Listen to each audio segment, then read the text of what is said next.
अस्सलाम वालेकुम स्टूडेंट्स, आज हमने मेजरिंग इंस्ट्रूमेंट्स के लास्ट दो टॉपिक पढ़ने हैं 8.3.3 फ्लास्क एंड 8.3.4 पिपेट। जानते हैं इनके बारे में। फर्स्ट आपका फ्लास्क है, इसकी शेप अगर देख लो तो ये इस तरह मुख्तलिफ शेप्स में आपको मिल जाती हैं। फ्लास्क का बुनियादी तौर पर इस्तेमाल किस लिए किया जाता है? सॉल्यूशंस को बनाने के लिए फ्लास्क जो हैं वो इस्तेमाल की जाती हैं। अगर आपने मेजर करके सॉल्यूशन बनाना है कि 10 मिलीलीटर का बनाना है, 10 सेंटीमीटर का बनाना है, 20 का बनाना है, तो उसके लिए फ्लास्क सॉल्यूशंस बनाने के लिए इस्तेमाल की जाती हैं। आप इसके बारे में जानते हैं, रीडिंग करते हैं। फ्लास्क आर लेबोरेटरी वेसल्स, ये लैब में इस्तेमाल होने वाली वेसल्स होते हैं, कंटेनर्स होते हैं, बर्तन होते हैं। They are made of glass, और प्लास्टिक और शीशे या प्लास्टिक के बने होते हैं। Flask are available in many shapes, मुख्तलिफ अशकाल में ये दस्तियाब होते हैं। एंड साइज़, और मुख्तलिफ इनके साइज़ भी होते हैं। जैसे ये आपको मुख्तलिफ शक्लें भी इसकी नज़र आ रही हैं और साइज़ भी नज़र आ रहे हैं, ठीक है। The volume they can hold, their sizes are specified, उनके साइज़ जो हैं उनको महसूस किया जाता है बाय द वॉल्यूम के मुताबिक दे कैन होल्ड, जो उन्होंने रखा होता है। यानी जितना वॉल्यूम आपने बनाना है, सोल्यूशन बनाना है, उसके अकॉर्डिंगली आप छोटी बड़ी फ्लास्क जो है वो इस्तेमाल कर लेते हैं। इन स्कूल लेबॉर्ट्रीज, स्कूल की लैब में दीज आर यूजुअली अवेलेबल, ये दस्तियाब होती हैं आमतौर पर in the size of 50 millilitre, 100 millilitre, 250। ये इसकी जो है वो साइज़ है कि अगर आपने 1000 मिलीलीटर का सोल्यूशन बनाना है तो उस साइज़ की भी मिल जाएगी, 50 मिलीलीटर का सोल्यूशन बनाना है तो उस साइज़ की भी आपको फ्लास्क जो है मिल जाएगी। These are graduated in the units of cubic, और इनको अगर आप देखो तो इनकी मेजरमेंट जो है क्यूबिक सेंटीमीटर में और मिलीलीटर्स में आपको मिलती है। Flask are used for making solution, ये उसका इस्तेमाल जो है वो लिखा हुआ है, आपने इसको भी याद करना है अच्छे से, आपका ये क्वेश्चन भी है, ठीक।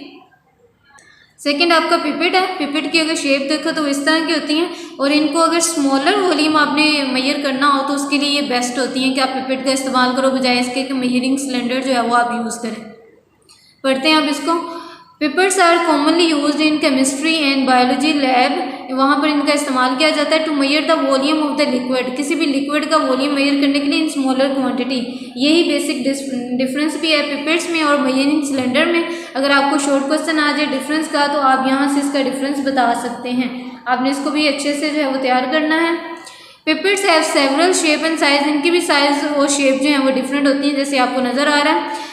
These are graduated to a specific mark, और इनको भी खास तरीके से जो है वो निशानदेही करने के लिए, पैमाइश के लिए जो है मेजर करने के लिए इसके स्केल जो है बनाया जाता है। दीज आर कॉमनली अवेलेबल, और आमतौर पर ये दस्तियाब होती हैं in the size of 10 millilitre to 25 millilitre, यानी कम से कम 10 मिलीलीटर से लेकर ज़्यादा से ज़्यादा 25 मिलीलीटर तक आपको पिपेट जो है मिल जाती हैं।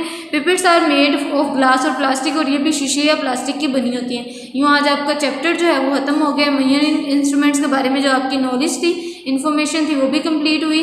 अब इसकी एक्सरसाइज को देखते हैं, इसकी डायग्राम भी देख लो गौर से। इसकी एक्सरसाइज की जानिब आते हैं। एक्सरसाइज में in circle the correct option दिया गया है। An electric balance is use to measure, electric balance का इस्तेमाल किस लिए किया जाएगा? मैथ को मेजर करने के लिए। करंट को ना तो मेजर किया जाएगा, ना लेंथ को, ना वॉल्यूम को। मैथ इसका करेक्ट आंसर है। ऐसे यूनिट ऑफ मैथ आपको पता है किलोग्राम होता है। Which of the following liquid make the meniscus opposite to the others, कौन सा ऐसा लिक्विड है जिसका कर्व शेप जो बनेगी वो बकिया सारे लिक्विड से अलग होगी? आपने डू यू नो इन्फॉर्मेशन की थी, वहाँ पर आपने पढ़ा था कि तमाम लिक्विड्स डाउनवर्ड जाते हैं सिवाय मरकरी के, लिहाजा मरकरी इसका करेक्ट आंसर होगा कि इसका मेनिस्कस जो है वो सबसे अलग बनेगा, ऑपोजिट बनेगा। विच ऑफ द फॉलोइंग ऐसे यूनिट ऑफ वॉल्यूम। नेक्स्ट आपका एमसीक्यूज है। वॉल्यूम का ऐसे यूनिट आपने पढ़ा था मीटर क्यूब होता है, लेकिन मेजरमेंट हम लीटर में कर रहे होते हैं, लिहाजा इसका करेक्ट ऑप्शन जो है वो मीटर क्यूब होगा। A mass of 2 kg is equal to, kilogram से ग्राम में जाना है आपने, 2 kg है, ठीक है, किलोग्राम से ग्राम में जाना है। किलोग्राम बड़ा यूनिट है, बड़े से छोटे में जाएंगे तो मल्टीप्लाई करेंगे, हमें पता है 1 kg में 1000 होते हैं। 2 kg को मल्टीप्लाई करोगे 1000 से, आंसर आपका आ जाएगा 2000, लिहाजा करेक्ट जवाब जो है हमारे पास आ गया 2000 ग्राम।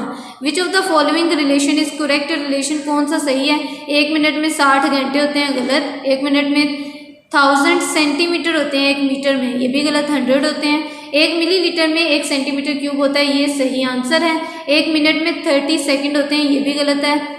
60 सेकंड होते हैं, लिहाजा करेक्ट आंसर आपका सी है, इसको भी मार्क करोगे। नेक्स्ट है length of 50 millilitre metre is equal to, millimetre है, अब इसको मीटर में कन्वर्ट करना है। मिलीमीटर छोटा है मीटर जो है वो बड़ा है, छोटे से बड़े में जाओगे आप जो है इसको डिवाइड करोगे, डिवाइड करने से आपके पास आंसर आएगा। मिलीलीटर छोटा है और मीटर जो है बड़ा है, कैसे होगा ये?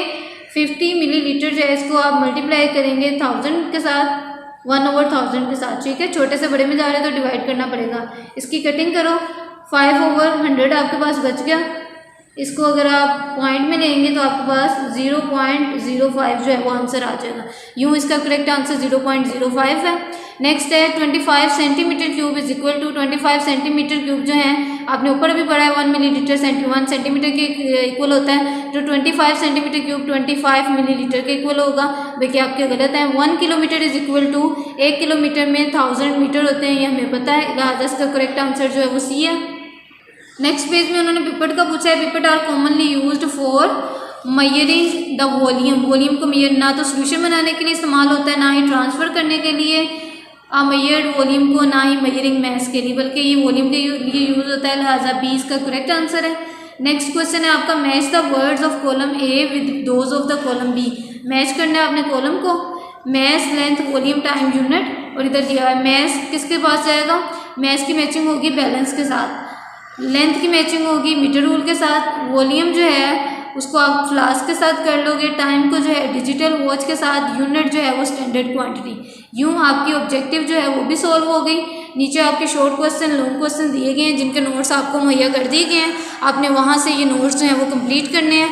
आपका लेसन जो है वो कंप्लीट हो गया है। आपने अच्छे तरीके से इसको याद करना है। इसमें आने वाली डायग्राम्स को आपने ज़ुबानी बनाना है, और टेस्ट में भी आपके अभी तक 2 टेस्ट हैं, उनमें आपने डायग्राम्स का इस्तेमाल नहीं किया है, जबकि हर क्वेश्चन के आंसर में आपने डायग्राम भी बनानी है उससे रिलेटेड, तभी आपके नंबर पूरे आएंगे।